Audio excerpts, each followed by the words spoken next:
Hey everyone, welcome back to the channel. Thank you so much for being here once again. If you are new here, my name is Sofia, and in this channel we talk about studying, working, and living abroad and the topics that surround all of this life abroad experience. I have mentioned in the past that I was the scholar of the Chinese government studying Chinese in Shanghai back in 2016, time in which I full-time studied Mandarin in Fudan University. Today, I'm going to bust one of the biggest myths that there is out there, and that is that Chinese is impossible to learn. In this video, I'm gonna tell you 10 reasons why Chinese is actually way easier than what you think.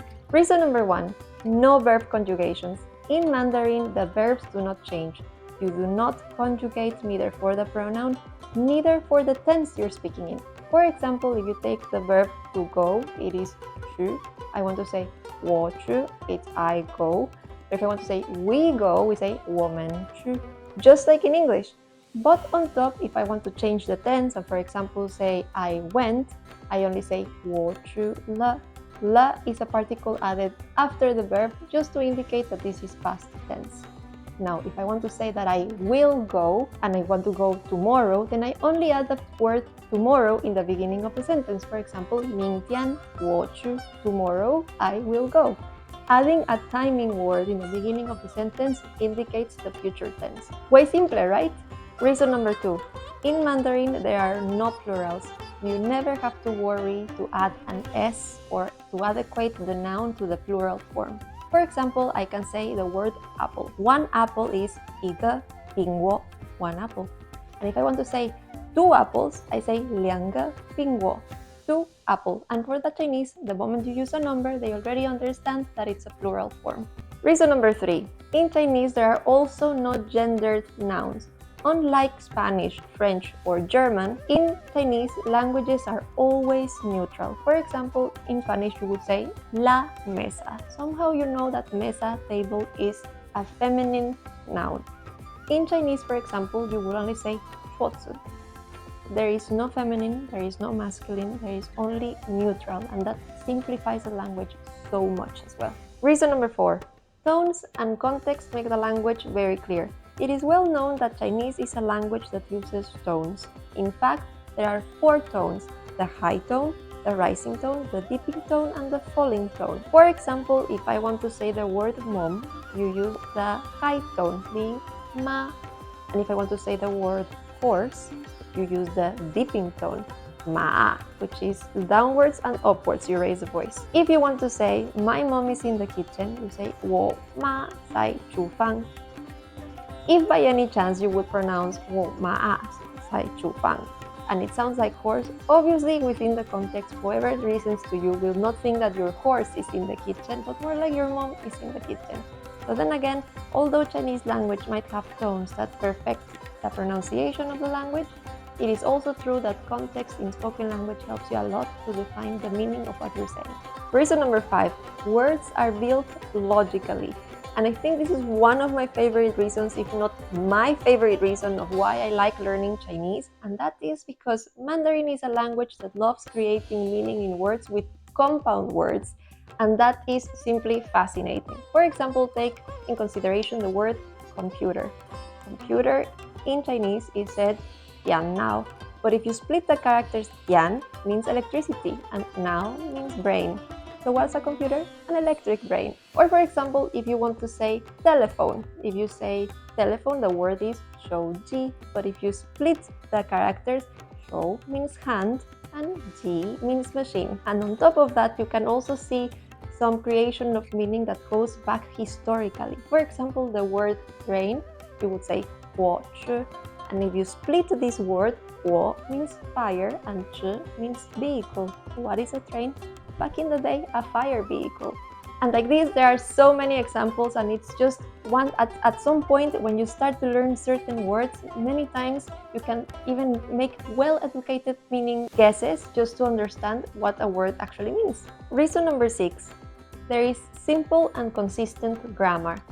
For example, if you want to change a statement into a question, you might just add a particle at the end of the sentence. Let's put an example. If I say, you are Mexican, it's 你是墨西哥人, you are Mexican. But if I want to say, are you Mexican? I can say 你是 mo shi ge ren ma? Just by adding the particle ma, I am already saying that this is a question and that the answer should be yes or no. And that's one of the many rules that show in grammar that it's very clear-cut how to speak the language. Reason number 7, there are no articles. In Mandarin, there is no such thing as a, an, or da. Seriously. For example, you would in any case use counting words. If you want to talk about a book, you would say "一本书", which means a book. But in any case, if you also say just "书", people will know you're referring to a book, and that's perfectly fine as well. Number 8, Pinyin makes it easy to start. Today, it is possible that you start to learn Mandarin Chinese without having to learn the Hanzi or the Chinese characters directly. And this is thanks to the Pinyin, which is a romanized system to understand the pronunciation of each of the characters. For example, if I want to say, "Hi, I am Sophia", you say, "你好，我是 Sophia", and I'm gonna write it for you here. As you can see, it's blank, so I'm gonna do 你好，我是 Sophia. I'm gonna do a zoom in here so that you can see that. 你好，我是 Sophia. This is the Hanzi, the characters.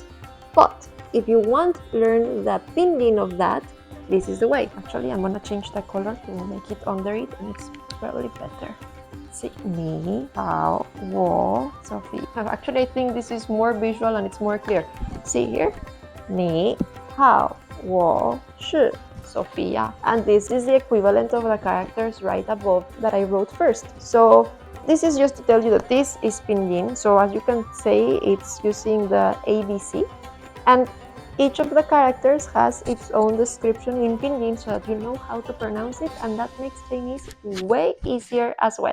Oh, I missed writing Chinese. This is amazing. Number 9, and this is a very fun one, probably my second favorite reason why to learn Chinese, and that is that in Chinese, tons of words are borrowed directly from English language and turned into Chinese just by using the phonetics.